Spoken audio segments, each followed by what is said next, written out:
I am of the proponent that whole life is a scam.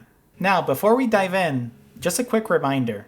This video is for informational and entertainment purposes only, and should not be considered financial advice. Our full disclaimer is shown here and on our website. Hello everyone, and welcome to another episode of Finance with Anthony. So today we're actually going to be talking about some key topics that a lot of you probably have on your mind, especially in this economy. So one of the things is, hey, do I buy a house? Do I rent? Another aspect that you're probably thinking about is, hey, is my current job even keeping up with inflation? All of these are topics that we're going to be thinking about as we go through all of the stories here on the Personal Finance Reddit. So let's dive into these stories right now and see, how we can help each other continue to achieve the things we want in life. So this very first story says, those whose raises don't keep up with inflation, are we just to get poorer every passing year?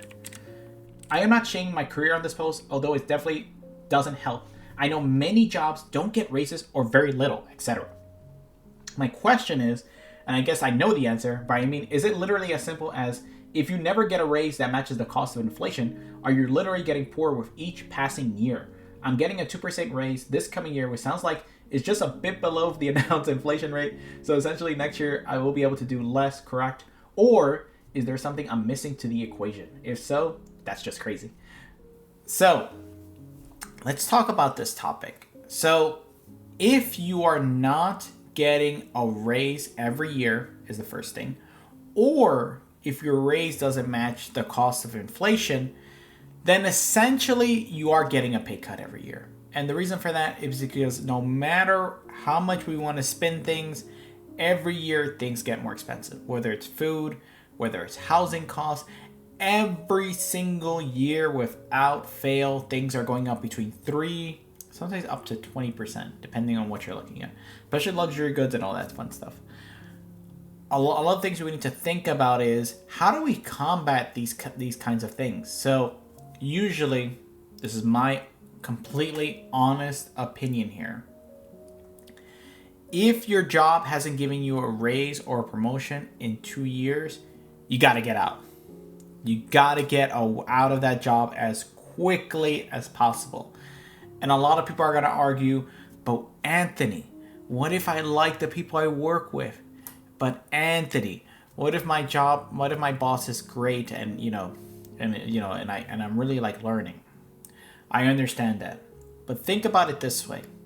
Every year you could be in the learning phase or the building phase, but just like in any strategy game, if you just remain in the building or the growing stage and you never go to the implementation phase, you're probably not doing too well in that regard, because constantly building and reinforcing and stockpiling does not actually equate to you actually succeeding in life.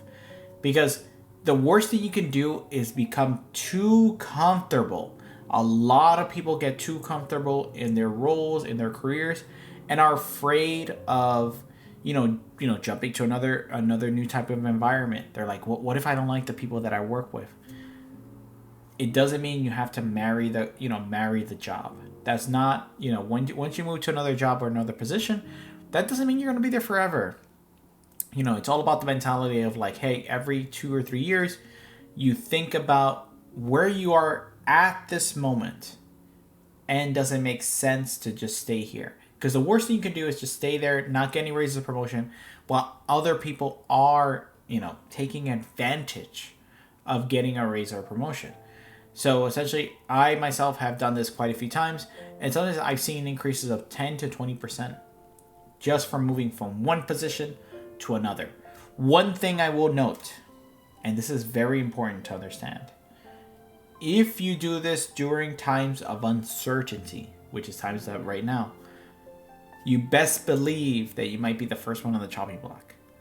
And that's very common, happens all the time. But that's the risk that you need to take in order to sometimes progress in your future. And sometimes, to be honest, if they're not giving you a raise or a promotion, 9 times out of 10, maybe they just don't respect you. They don't respect your abilities. Maybe they're like, hey, maybe we keep them in the same position. we'll, have them do XYZ, A through Z. Though sometimes people just keep you in the same position for cost savings, because the keeping you in that position will mean less payroll for them, but more benefits for them, where they're like, hey, we don't have to pay them as much, and we can get them to do things that are like above their pay grade very easily. Happens to me all the time. So yeah, definitely look out for yourself, because your employer definitely is probably not looking out for you, especially not for your career, not for your best interests. So let's move on to the next one now. I'm starting to think renting is the way to go instead of buying a home. Curious if not owning a home is the way to go. I'm in AZ, and the housing here is horrible, along with the trash builders we have. I was thinking it would be better to put money in an S&P 500 and other investments and just save as much as possible. I'm 27, married with no debt. So this is what my take on this is. I'm not saying that renting is bad, but I am the opinion that renting for the entirety of your life is bad. And I'll tell you why. The reason that I feel like renting is not a good thing is because, think about it this way, guys. When you're renting, you're at the whim of, the landlord. And as much as many of us like to say, like, well, Anthony, there's only like so much landlords can do, they can only increase my rent XYZ in X amount of time. But in all actuality, there's a lot of states out there, and even certain jurisdictions within the state, where that's not true. There's landlords out there that can actually increase your rent 10, 20, 30%. And there's absolutely nothing you can do. Nothing. And, you could say like, hey, life is unfair. Like, why would they do that? You could try to get legal recourse. There's so many things you could try to do, but at the end of the day, you're at the whim of the landlord. So yeah, renting versus owning is a personal decision. But in my opinion, owning your home, at least one home, at least gives you the power to not, combat at least some things. Where, of course, you can't control the real estate taxes and the insurance that you'll have to pay once you own your home. But at the same time, at least you have some semblance of control, where you're not going to have someone charge you crazy HOA fees, charging you in some cases, like you have HOA fees and maintenance and a bunch of other stuff, depending on the investment you get. But if it's just like a plain home, then you'll at least have the control where you're not going to be charged outrageous rents, unless the state decides to like up your property taxes like 10-20%, which is extremely rare. I've had properties for like over 8 years now, and the most they increase is like a few, like at most like maybe $50-$100 a year, which is nothing. That's like that's nothing. That's nothing compared to like what landlords can do easily every month, where they can raise their rents up to 5-10% fairly easily. They'll do that. So I'll raise your payments like between $1,200 to $2,400. It's crazy. Like, I'm not gonna lie, it's really crazy. And so yeah, that's just my opinion, and hopefully, as you make your decision to buy a home, you can use this information. So let's move on to the next story now. $70K weekend car. Did I make a mistake? Oh, $70K for a car. That's pretty rough. Here's a quick rundown. We're 52/54 years old with $500K in retirement. Also $550K in home equity. Our house will pay off in just under 8 years. I will receive $6,200 a month pension at 60, or $8,400 a month, $8,400 at 64. Personally, I'm thinking 62-year-olds, which will pay about $7,400.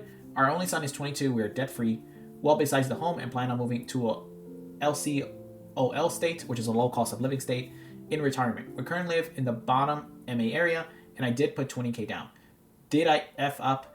I do plan on paying it off in about 3 years. So, first of all, I myself would never buy a car that's like $70K. That's like pretty crazy. The thing about a car in my eyes is that the function of a car is to get you from point A to point B. And of course you do that using C, which is your car. So the thing about everything is, A car is a tool used to go from point A to point B, as I mentioned, but that doesn't mean you need to spend $70,000 on a car.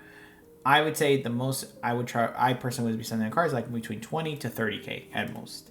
And that's for a car that's relatively new, has, should be reliable, and, doesn't have a crazy amount of mileage, of course. So I think I'm of the opinion that you want to do that, especially when you're in the retirement phase.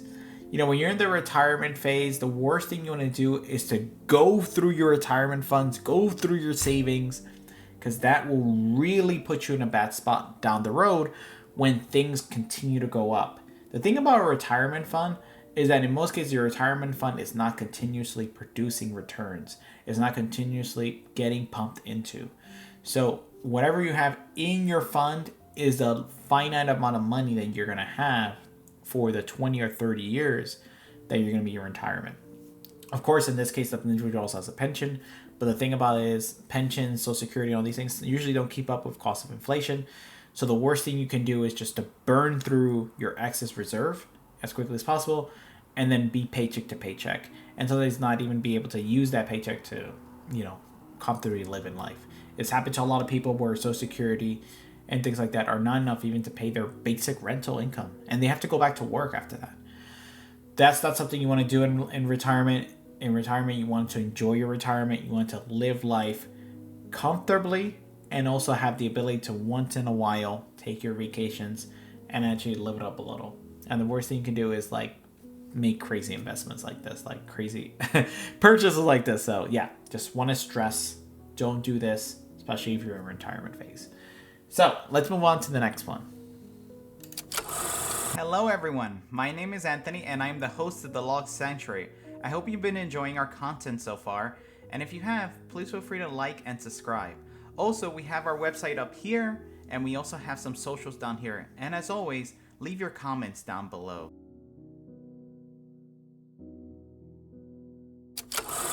Mom63 spoke with a financial advisor who said he can get her more than a 20% return on her investments. Alright, let's see where this goes. So, how full of shit is he? He also said no less than 6%, which seems more reasonable. My uncle swears by him, said the advisor made him a lot of money. It was my uncle who said 20% return. The advisor said it was more than that. Does any of this sound reasonable, or is he blowing smoke?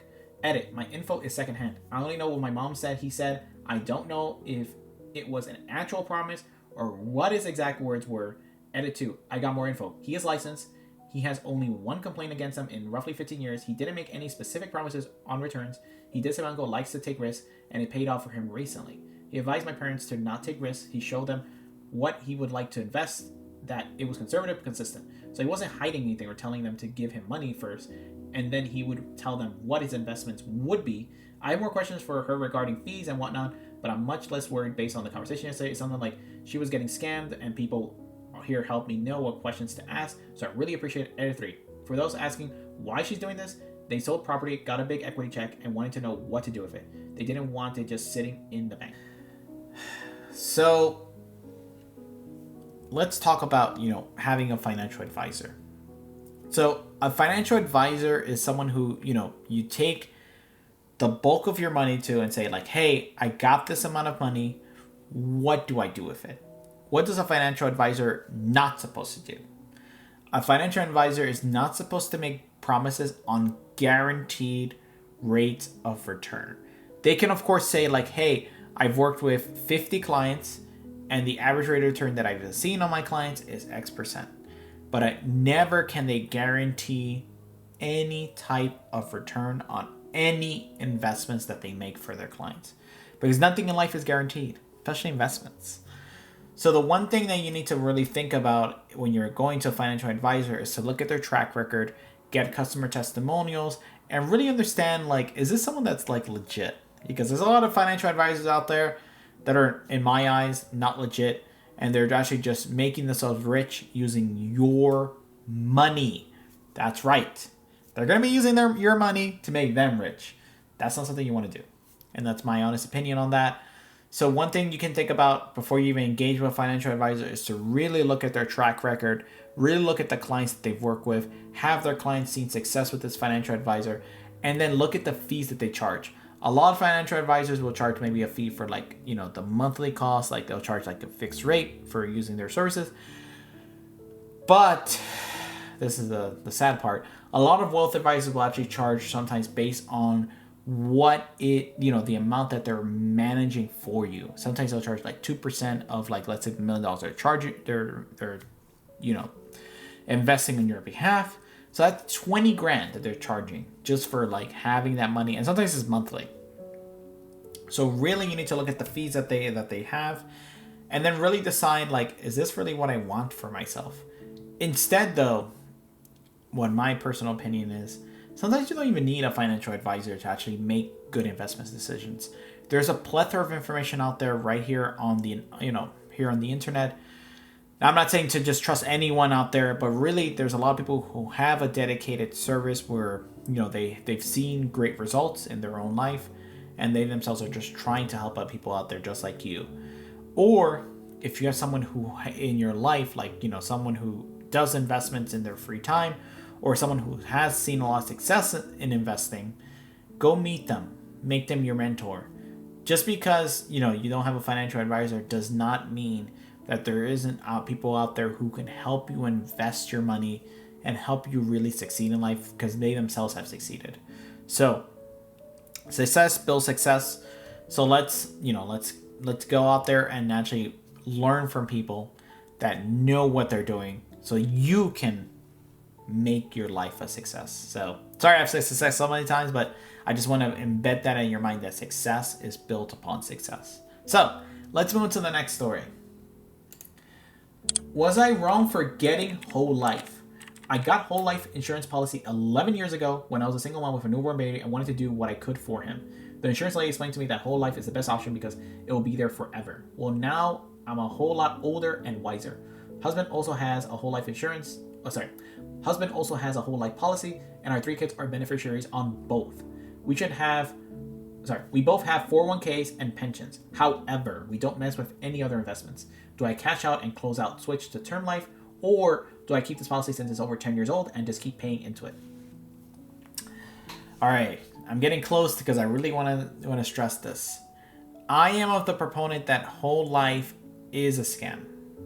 And I don't mean to say that as like a bad thing, but I think whole life makes you pay like crazy premiums for things that, I don't think it's worth it. So I'll give you a very basic scenario that I can, I just looked up.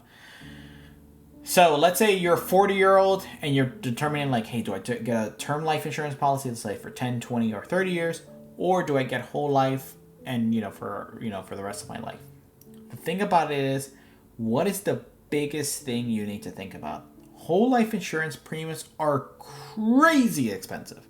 And when I say crazy expensive, I mean crazy expensive. A premium, let's say in the scenario that I was just telling you guys about, a 40-year-old trying to get a term life insurance policy, let's say 20 years, they're going to be paying like maybe $63 a month. You know how much that puppy is in whole life insurance? It's $1,000 a month. $1,000. That's almost 20 times what you're paying.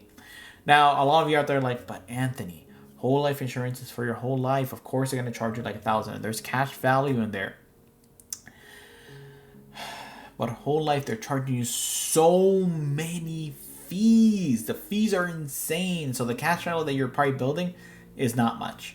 Instead, what you can be doing with that difference of like, let's say a little over $900 is you could invest it in things that will build you long-term wealth.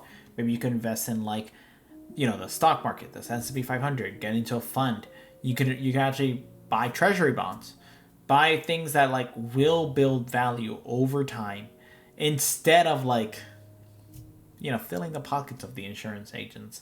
A lot of insurance agents will sell whole life because their commissions are insane. Like when I say they're insane, they're insane. Whole life insurance policies have crazy commissions for insurance brokers, and that's what they want. My personal advice is if you actually, need life insurance, just get term life. Get term life for the 10, 20, 30-year period. The premiums will be lower. You can invest the difference. And if you need to extend a term life policy, a lot of them have renewal clauses where you can actually renew the policy. It'll be a lot higher because you're older, of course, more risk. Or you can you could just get another policy. Just because you lost your old policy doesn't mean there's not ways to get a new term life if it doesn't expire after the set time frame. It'll be a lot cheaper in the long run to just do this than to go straight for whole life. You're just gonna make a lot of these whole life they claim like, hey, premiums will never go up, but in the long run you're gonna be paying so much for this policy, probably sometimes like hundreds of thousands of dollars just to have the same policy than you would have term life. It's just ridiculous. I think whole life is a ridiculous thing, and I personally would never get this because it probably makes sense for people who are super rich, but for people like you and me, don't do it, bros. Don't do it, man. Like, it doesn't make sense. And that's going to conclude Finance with Anthony, episode 24. All right, so I hope everyone out there has a blessed day, and adios, everyone. Keep doing what you're doing. You're doing an amazing job, and I'm wishing everyone out there all the best. All right, until next time, adios.